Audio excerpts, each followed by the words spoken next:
séance de maquillage et le fait que j'ai l'air un peu morte, ça c'est la crème solaire qui a White Cast.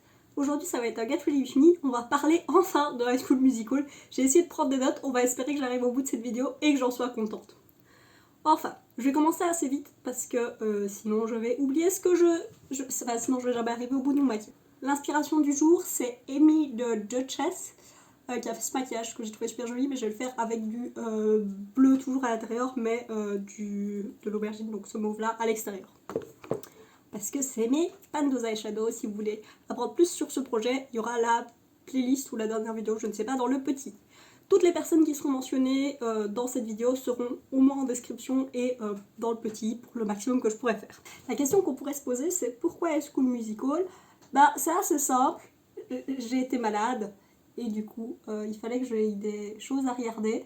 Et il se fait que mon dévolu s'est porté sur les films de Zac Efron et je me suis dit qu'High School Musical était un bon point de départ. J'avais pas commencé par Hairspray. Alors juste pour les gens qui ne sont pas au courant, ça c'est Zac Efron dans Hairspray, ça c'est John Travolta dans Hairspray. Ouais, cette image va vous marquer à jamais, elle m'a marqué à jamais. On ne peut plus l'oublier une fois qu'on l'a vu. Mais du coup, ce que je voulais dire, c'est que du coup j'ai regardé les films High School Musical et je me suis dit que j'allais faire une petite rétrospective parce que foncièrement ils sont sortis quand j'avais quoi, 7-8 ans. Et du coup, bah moi c'est le genre de film que... Est-ce que j'ai regardé High School Musical 1 quand j'étais petite parce que j'avais pas Disney Channel, mais il y a un DVD de High School Musical 1 qui arrivait dans ma maison d'une manière ou d'une autre. Et j'ai vu le 3 au cinéma parce que pour ceux qui ne savent pas, High School a eu une sortie cinéma. Oui. Ben ouais, c'était un phénomène à ce point-là. Enfin, on va commencer parce que sinon je vais jamais me lancer. Je vais quand même faire un petit récap du plot, du scénario. Donc on est, de base, alors, je parlais de John Travolta, c'est Grease. Ils ont commencé par faire, genre je crois qu'ils devaient faire un remake de Grease et ils ont fini avec High School Musical. Mais c'est Grease. À 100%. Enfin le début en tout cas. Donc le principe c'est qu'il y a Zac Efron qui s'appelle Troy, qui joue au basket dans une station de ski à Nouvel An, et puis après il est obligé d'aller à une fête avec sa mère qui a l'air d'avoir 1000 ans, enfin ses habits, non. La mère les parents de Zac Efron, tous les parents ont l'air d'être habillés de manière tellement beaucoup plus vieux que ce qu'ils sont. Et du coup il va aller à la fête des jeunes parce qu'il est forcé, et il va chanter parce qu'il est forcé. Et alors, fait intéressant, enfin moi j'ai trouvé ça drôle, c'est que ils chantent une chanson, ce qui veut dire que eux ils connaissent la chanson, même s'ils sont pris sur le spot. Ce qui veut dire qu'une chanson qui pour nous est une chanson d'High School Musical, et ben pour eux c'est une chanson, enfin c'est un hit. Et du coup la fille avec qui ils chantent c'est Gabriella, la même chose, c'est Vanessa Hudgens. Petite parenthèse, je vais essayer de pas trop en faire dans cette vidéo, mais j'ai droit à quelques petites parenthèses au moins. C'est que Zac Efron a fini genre dans The Greatest Showman, qui est un des plus gros films de quoi, 2018-2017, quelque chose comme ça, et qui a réussi à se construire une carrière. Et puis t'as Vanessa Hudgens qui joue dans des films de Noël sur Netflix. Oui, c'est un peu la tristesse, hein. Je sais. Enfin, fin de la parenthèse. Du coup ils chantent, machin, ils se disent waouh on est des gens sympathiques, et du coup ils vont dehors et ils papotent sur le machin du Nouvel An en mode waouh tu es trop une personne sympathique, ouais toi aussi tu es trop une personne sympathique. Et après ils échangent leur numéro et il y a Vanessa qui se barre, puis il y a Troy qui est en mode Gabriella. Voilà. Et cut, on arrive à East High, qui est une vraie école qui existe et que des gens, il y a des vidéos sur YouTube où des gens se baladent dans East High. Et du coup ils arrivent au cours d'art dramatique, qui est le cours avec Mme Darbus qui est une icône, qui représente toutes les profs de théâtre du monde. Dans ma tête, toute prof de théâtre ressemble à Mme Darbus. J'ai été conditionnée.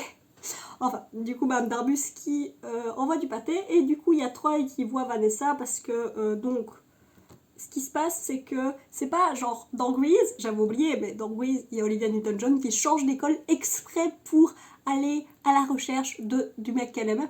Là non, faut pas abuser quand même, c'est juste genre la mère de... C'est juste une coïncidence, et la mère de Vanessa et... La mère de Gabriella, voilà. Parce que je suis de l'un à l'autre. J'abandonne.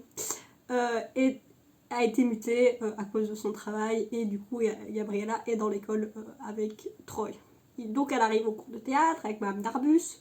Donc il y a Troy qui envoie un message à Gabriella, et comme il y a son téléphone qui sort, donc personne ne connaît sa propre sonnerie de téléphone, parce que quand Troy envoie le message à Gabriella, il y a tout le monde qui sort son téléphone, et qui... Pourquoi les gens n'ont pas leur téléphone en vibreur? Enfin du coup tout le monde est en retenue pour un quart d'heure.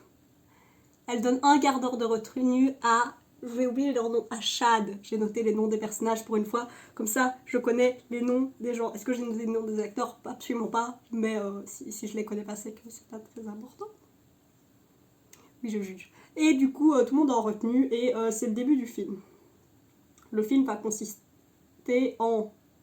Il y a Zach qui est en mode est-ce que je dois chanter ou est-ce que je dois pas chanter, parce que de base je suis un joueur de basketball et que les gens ne peuvent faire qu'une seule chose, d'où la scène dans la cafétéria où il y a tout le monde qui est en mode tu fais ce que tu dois faire et pas d'autre chose, alors que genre littéralement les gens sont en mode je suis un joueur de basket et je fais de la crème brûlée. Quel droit de faire de la crème brûlée? J'abuse un peu, hein. Ouais, je prends tout ça trop au sérieux. Enfin, le plot n'est pas super intéressant parce que c'est assez prévisible, même si il faut dire ce qui est le troisième acte. Il y a 2 troisièmes actes dans ce film. Je sais pas si c'est parce que ils avaient pas assez de temps, ou qu'ils savaient pas entre quoi choisir, je n'en sais rien, mais il y a 2 troisièmes actes. Et en gros, ce qui se passe, c'est que le premier troisième acte, c'est les amis de Troy, donc majoritairement Chad, et les amis de Gabriella, majoritairement Taylor, qui vont se mettre ensemble pour faire en sorte que...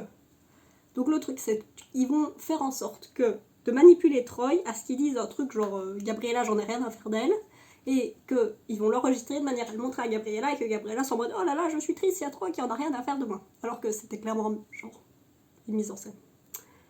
Et après, il y a les amis qui réalisent qu'ils sont tristes et que genre ils vont pas être plus optimisés à réussir genre leur décathlon scientifique pour Gabriella, parce que Gabriella est super intelligente, et le pas décathlon scientifique, donc le match de basket de l'année pour Troy, s'ils sont tristes, du coup, et ils les réconcilient et ils leur disent que c'était eux qui l'avaient fait exprès, et voilà, du coup Troy et Gabriella sont réconciliés.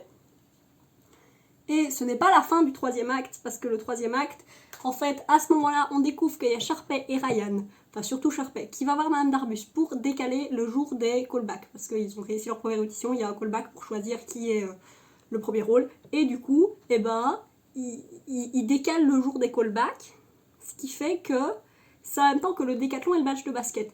Alors clairement, moi j'ai un match de basket et un décathlon qui compte je ne sais pas combien de personnes, enfin le match de basket genre au moins 10, dont 5 d'une autre école, je pense que c'est ça, et il y a Madame Darbus qui a genre littéralement 2 personnes, donc la moitié de son cast qui ne savent pas venir à son callback, pour des trucs extérieurs posés depuis des mois. Je pense qu'elle serait d'accord de changer la date, mais ils font un super plan super complexe qui sert à...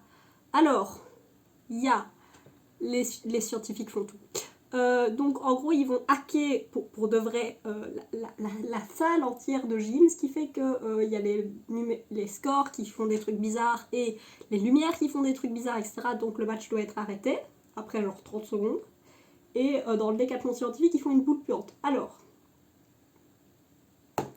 si tu fais un décathlon scientifique et que tu fais une boule puante, je suis pas sûre que tu puisses gagner encore ton décathlon et que t'es pas juste automatiquement disqualifié. Genre, ça me semblerait logique. Mais dans le contexte du film, non. Et du coup, ils courent et ils arrivent juste à temps pour faire... Non, ils arrivent juste en retard pour leur audition. Mais il y a plein de public qui est venu parce que Troy, il est populaire. Et du coup, il y a Madame Darbus qui est en mode ah du coup, on va faire un callback parce que il y a du public et que le public a toujours raison. J'en sais rien. Du coup, ils chantent et puis ils sont heureux et voilà. Fin du film. Et puis il y a oui, together.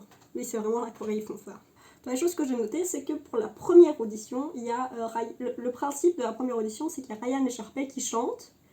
Et ils chantent genre C'est la même chanson, c'est juste un tout petit peu plus rapide, c'est même la même clé.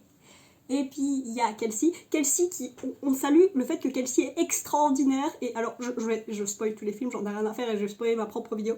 Dans le 3, à la fin, elle a une place à Juilliard en composition. Et oui, elle a composé au moins 2 comédies musicales entières. Elle a bien sa place à Juilliard.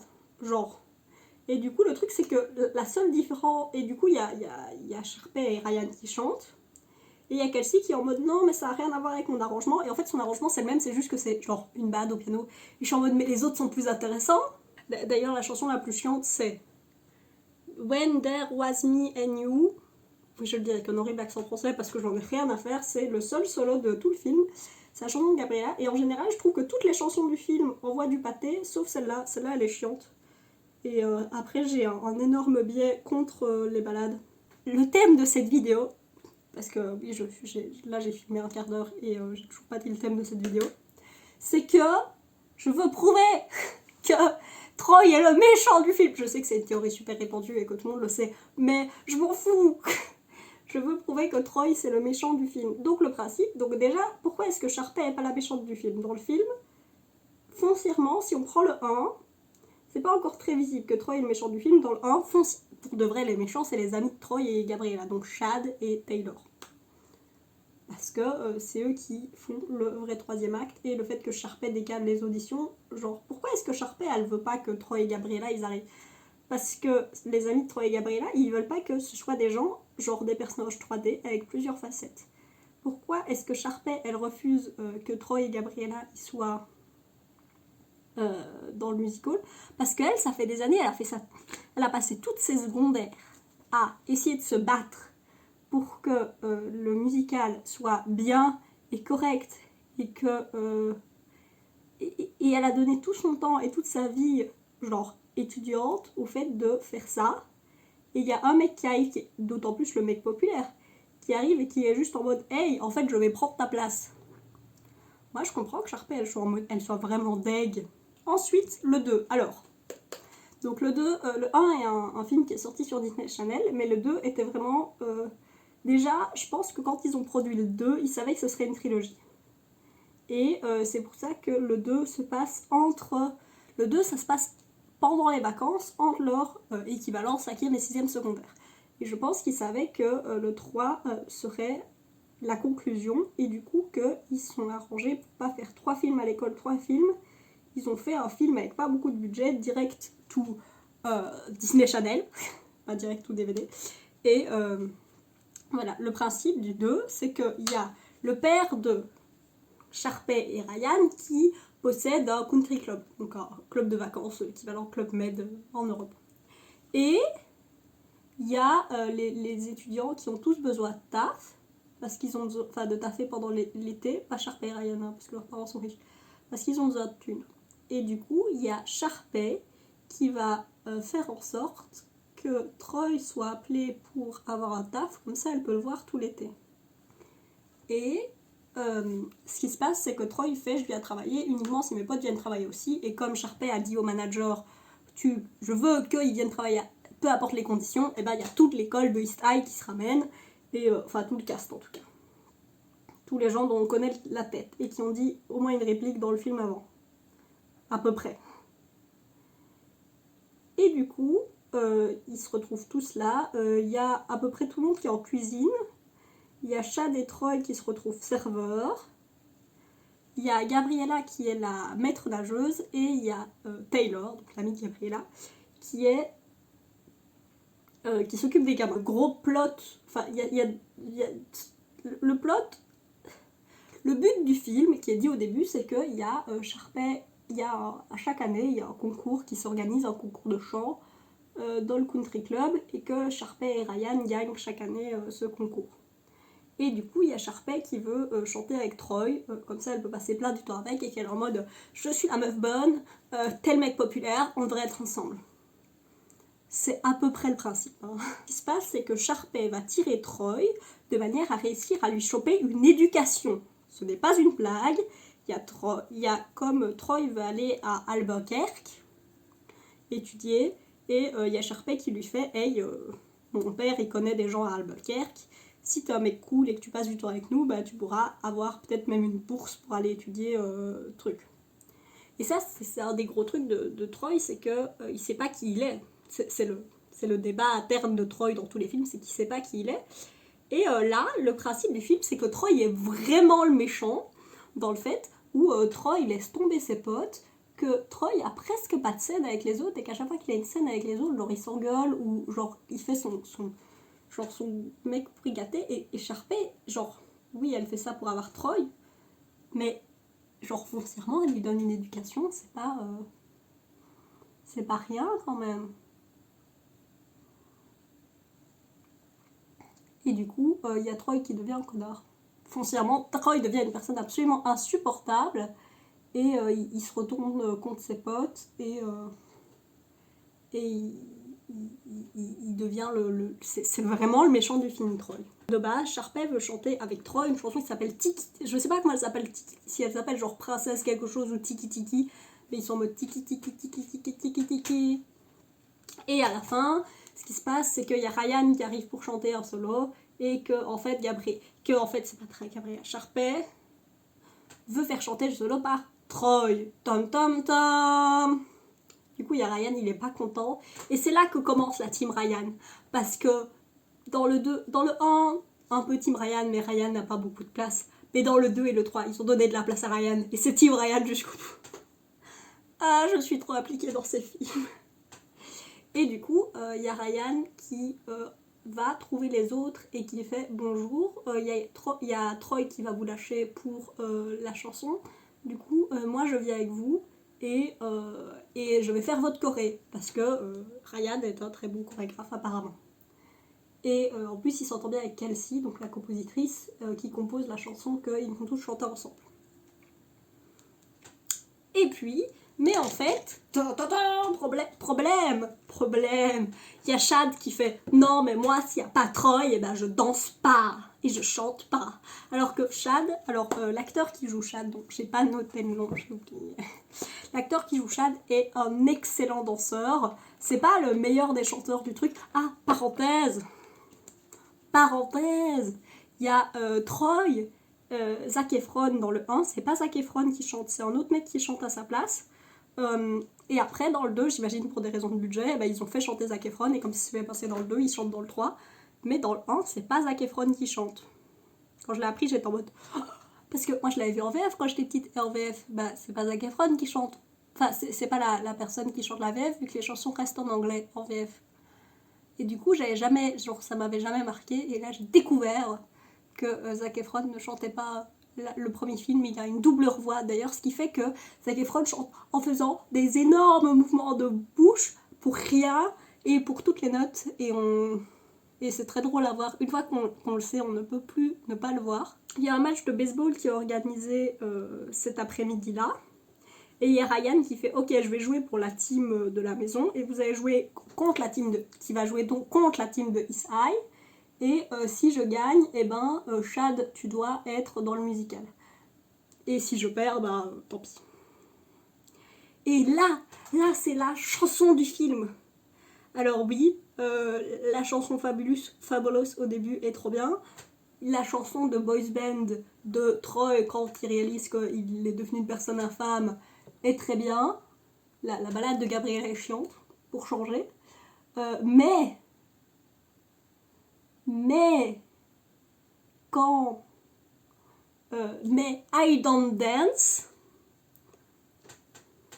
en gros le principe donc c'est que Chad fait I Don't Dance et Ryan fait I'm Sure You Can, et genre c'est le sous-ton gay est extraordinaire, et genre le mec qui a fait High School Musical a dit en interview que clairement pour lui Ryan était gay et qu'il y avait des sous-tons gays dans les films, mais que bon, Disney Family Friendly, tout ça, ils pouvaient pas faire des films gays à l'époque. Mais du coup, Ryan est clairement gay. Est-ce que, oui, d'ailleurs dans le 3, je suis allée voir, je cherchais le nom je cherchais le nom d'autres acteurs, et pour Kelsey, ce qui fait marquer dans le wiki anglais, j'ai pas été voir le wiki français, c'est que c'est une des meilleures amies de Gabriella, une pianiste, une compositrice et le love interest de Ryan. Et je suis en mode non, il est gay. Enfin, j'en parlerai plus dans le 3. Mais du coup, clairement, genre, c'est pas juste tu ne peux pas danser, c'est tu peux pas swing. À la fin, le fait que visuellement, on voit Chad qui danse en finissant de la chanson, ça fait que, ok, il a accepté. Et puis, ce cut. Et puis, il y a un cut, et puis on les voit tous les deux qui bouffent, et ils ont échangé leurs vêtements. Clairement, il y a un truc qui s'est passé, hein. Enfin, je dis ça, je dirais, si vous voulez une analyse avec des images et quelqu'un qui a osé aller se battre avec les copyrights de YouTube, je crois que c'est RJK, enfin, je mettrai la vidéo en description, mais c'est la vidéo que j'avais vue là-dessus, et je suis en mode, maintenant que je l'ai vue, je peux plus ne pas le voir. Finalement, du coup, il y a Chad qui accepte de danser, et tout le monde danse ensemble, et tout le monde est heureux, et il y a Sharpay qui réalise que Ryan l'a trahi, et puis mais Ryan est en mode, ouais, mais c'est toi qui m'as trahi en première, genre c'est toi qui m'as laissé tomber, donc je t'ai pas trahi, j'ai juste fait ce qui était logique de faire. À la fin, alors ça, je trouve que j'aime pas la fin d'High School Musical 2, parce que je trouve que la fin est pas du tout heureuse. Donc le principe c'est que l'arc de Troy c'est de dire ok, j'abandonne Sharpay et je vais danser avec mes amis parce que je réalise que j'ai laissé tomber mes amis. Et puis il y a Ryan qui va trouver Troy, je pense, et qui lui dit laisse pas tomber ma soeur, pour elle c'est le truc le plus important de la saison, donc la laisse pas tomber à STP, sinon elle va être pas bien. Et en fait, et du coup il lui dit mais il faut changer de chanson, parce qu'on change de chanson au dernier moment. Parce qu'il faut pas répéter trop de fois la même chanson dans un High School Musical. Et du coup, il y a Troy qui est en mode ok très bien, je vais apprendre vite fait la nouvelle chanson en un quart d'heure. Et il y a Ryan qui va trouver Sharpay, qui lui dit oui, il y a Troy qui a accepté, et Sharpay qui a un arc où elle réalise que ce qu'elle a fait était peut-être pas très correct, et qui accepte que, en gros, ce qu'elle avait fait, c'est que comme elle ne voulait pas que les gens de East High performent, elle a fait en sorte que, donc, elle a monté Troy en rang, genre au taf, et elle a fait en sorte que les gens de bas rang ne puissent pas performer. Et du coup, les amis de Troy peuvent pas performer, et du coup, ce qui se passe, c'est que il y a Troy. Je crois que le principe, c'est que Troy va trouver Sharpay en lui disant je veux bien performer avec toi si tu les laisses performer aussi. Donc elle fait ok c'est bon, je lève le machin. Et en fait il y a Ryan qui va trouver Sharpay, et en fait au final ce qui se passe c'est que Troy va quand même chanter avec Gabriella. Genre la chanson qu'il vient d'apprendre c'était pour chanter avec Gabriella, et Sharpay va juste genre venir à la fin comme tout le monde faire les backings, faire genre les gens au fond, et genre c'est le seul truc qu'elle avait pour être heureuse dans sa vie. Troy est un connard, genre moi je trouverais que ça aurait été fort de montrer que Troy peut chanter avec Sharpay, même si c'est moins vendeur, parce que il peut parce que tout le monde a sa rédemption, et qu'elle aurait pu avoir au moins un début de chanson, je sais pas, genre parce qu'elle a avancé en tant que personnage. Alors au 3 elle recommence au même niveau, mais elle a un peu avancé, non je sais pas, je trouve que c'est un peu lui retirer cet avancement, cette fin. Je suis pas méga fan de cette fin. Et maintenant on va parler du 3, celui avec le budget, celui qui était sorti au cinéma, celui que j'ai vu au cinéma, parce que le 1 et le 2 est tellement bien fonctionné. Genre, alors, petite anecdote, c'est que quand le film est sorti, donc j'avais genre 7 ans, je faisais de la danse classique. Voilà, il se fait que j'ai fait de la danse classique pendant la majorité de genre mon enfance et mon adolescence. Et tous les 2 ans, non, je sais plus si c'était tous les ans ou tous les 2 ans, on avait un examen, et dans cet examen, on devait faire une créativité, donc on devait créer une danse sur une musique de notre choix, et quand on était petit, ce qui se passait, c'est que c'était la même danse, enfin la même musique pour tous les enfants, et puis quand j'étais plus grande, on pouvait choisir chacun notre musique. Et du coup, je dansais avec un ami de l'époque, j'avais 7 ans, hein, et on a dansé sur High School Musical. J'ai une photo que je ne vais pas mettre parce que j'ai pas envie de mettre une photo de cet ami sur les internets sans son consentement. Mais quand j'étais petite, j'ai dansé sur High School Musical dans une créativité en danse classique. J'ai aucun souvenir, enfin genre je me souviens que ça a eu lieu, mais je me souviens pas du tout de qu'est-ce qu'on a fait. mais je me souviens que ça a eu lieu. Voilà, c'était la petite anecdote, pas très utile du jour, mais qui reste une anecdote. Qu'est-ce qu'on peut avec ce qu'on a. Et du coup, quand le 3 est sorti, eh ben, j'ai été le voir avec des potes de la danse, encore, assez étonnamment. Et je me souviens d'avoir vu le truc de titre. Donc quand j'ai revu le 3 quand j'étais malade, je l'avais pas revu, je pense, potentiellement depuis que je l'avais vu au cinéma quand j'avais quoi, 11, peut-être 11 ans. Et je me souvenais de la majorité des chansons et des scènes. Donc c'est que le film m'avait quand même pas mal marqué pour un film produit par Disney. Enfin, pas produit par Disney, produit par Disney Channel de base. Et j'ai encore une parenthèse à faire. Oui, je suis désolée, j'aime bien faire des parenthèses. Je digresse. Mais un des grands trucs de High School Musical, c'est que les Coréens envoient tout le temps du pâté, genre vraiment. Et ça, c'est majoritairement dû au fait que le chorégraphe, c'est le même que celui pour Dirty Dancing, je pense. Et pour plein d'autres films super cultes, mais celui qui m'a marqué quand j'avais appris l'info, c'était Dirty Dancing. Donc, c'est pas n'importe qui, hein. Et du coup, le 3 c'est le budget parce qu'il y a une sortie en salle, donc oui, on donne du budget, du coup, l'écran titre, il a du budget, et les numéros ne seront pas juste dans une cafette ou dans un country club, les numéros se font dans d'autres... Le principe, c'est qu'il y a deux types de numéros dans ce truc. Il y a les numéros musicaux normaux, où par exemple, ils vont commencer à chanter dans la cafétéria et ils vont finir sur un fond noir. Et les numéros qui, dans la diégétique, donc dans le contexte du film, sont des numéros qui sont faits dans le musical de l'année. Donc le principe, c'est que la comédie musicale, qui est toujours composée entièrement par Kelsey et entièrement chorégraphiée par Ryan, ces gens font un travail de dingue. Et de ce que j'ai et de ce qu'on voit à l'image, genre Ryan ne fait pas que chorégraphier, genre il fait toute la mise en scène. Ces gens font un travail de dingue. Il mérite sa place à Juilliard. À la fin, il y a deux places à Juilliard. Il y a la place de Casey et la place de Ryan. Et il la mérite. Et du coup, donc, le principe, c'est que cette comédie musicale est écrite par Casey et qu'elle représente... elle représente leur année. Genre, le but, c'est de mettre en scène leur vie. Donc, il y a une scène, par exemple, qu'on voit dans la comédie musicale, qui est la scène de prom, donc de bal de fin d'année, et qui est fait sur scène avec tous les trucs qu'on voit en comédie musicale. Et au début, par exemple, il y a une scène où Ryan et Sharpay commencent à chanter dans la cafétéria et finissent dans une scène extra-diégétique, mais à la fin du film, quand on voit la comédie musicale, on voit qu'en fait la scène a été faite dans la comédie musicale, donc elle est à moitié extra-diégétique, c'est compliqué.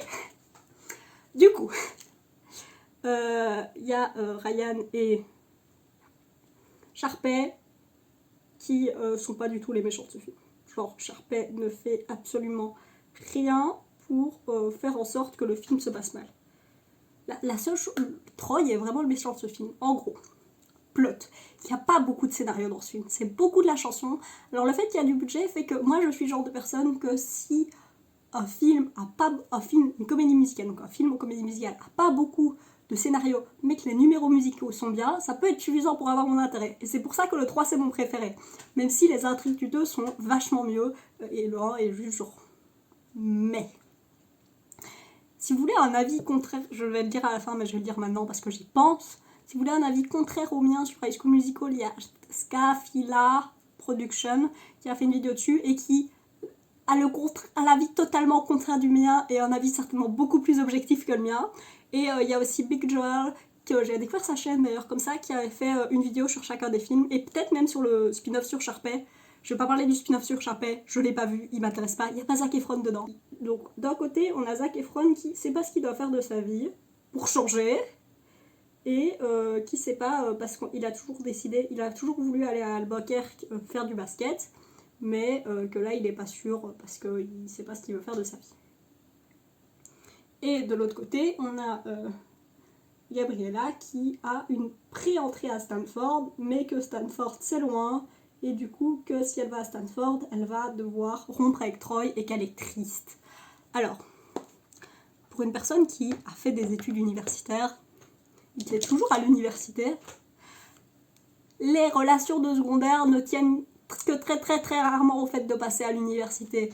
Je sais que c'est un film, je sais que c'est le principe du film, mais si tu romps à la fin de tes secondaires ou que tu rompes 3 mois après le début de l'université parce que t'as tellement changé en tant que personne, d'avoir changé de plus, se voir tous les jours, etc., ça se comprend.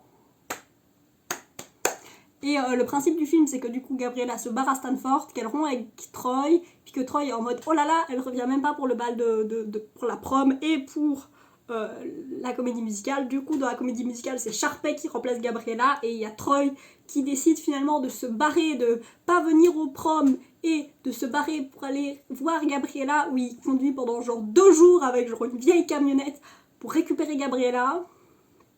Et puis après, il danse sous un arbre. Et puis après, il rentre. Et du coup, il y a Troy qui est pas là pour le propre musical qui est écrit autour de lui. Du coup, c'est un personnage secondaire qui est rajouté pour ce film qui s'appelle Rocketman, qui est obligé de le remplacer. Rocketman, c'est en première et qu'il est un peu imbu de lui-même et qu'il arrive et que quand il remplace Troy, c'est absolument ridicule et infâme et qu'il y a Sharpay qui remplace Gabriella et du coup, il y a Sharpay qui est en mode ah, qu'est-ce que c'est que ce mec, genre me touche pas. Les choses qui se passent dans ce film. Et du coup, il y a Troy et Gabriella qui arrivent juste à la fin de ce numéro-là et qui refont le numéro correctement et qui chantent le numéro final. Et ah oui, il y a Troy qui est tout perturbé parce que je pense que c'est Mme Darbus qui a envoyé une candidature pour Juilliard et il est en mode mais je veux pas aller à Juilliard, mais je pense que les arts du spectacle ça pourrait être un truc intéressant à faire. Enfin en parallèle du basketball, mais les deux, genre, parce que tu peux pas faire d'autres études. Tu peux pas devenir community manager si t'as envie, non? Non, pas dans l'univers de High School Musical. Et du coup, il revient. Et puis c'est la fin du film. Et il y a Troy qui va dans une école qui est pas trop loin de Stanford et où il peut faire de l'art dramatique et du basketball. Et il y a Sharpay qui n'a même pas une place à Stanford, parce que, pas à Stanford, à Juilliard. Parce que, alors majoritairement, ce qui se passe, c'est que oui, c'est ça. Ils avaient tellement pas de scénario qu'ils ont été obligés de rajouter des personnages secondaires pour rajouter des scénarios, dont Rocketman. Et l'autre personnage s'appelle Tiara, qui est une étudiante d'échange anglaise qui, en fait, en gros, elle commence par être l'assistante, la fausse assistante de Sharpay. Et après, en fait, elle est là pour prendre la place de Sharpay, vu que Sharpay chante le rôle de Gabriella, et son assistante chante le rôle de Sharpay, et elle est là pour prendre le rôle de Sharpay dans le club, quoi. C'est elle la méchante du film. Elle est méchante pendant une scène, mais c'est elle la méchante du film, tellement il n'y a pas de méchant dans ce film. Et du coup, quand Gabriella est revenue, Sharpay va chanter son propre numéro.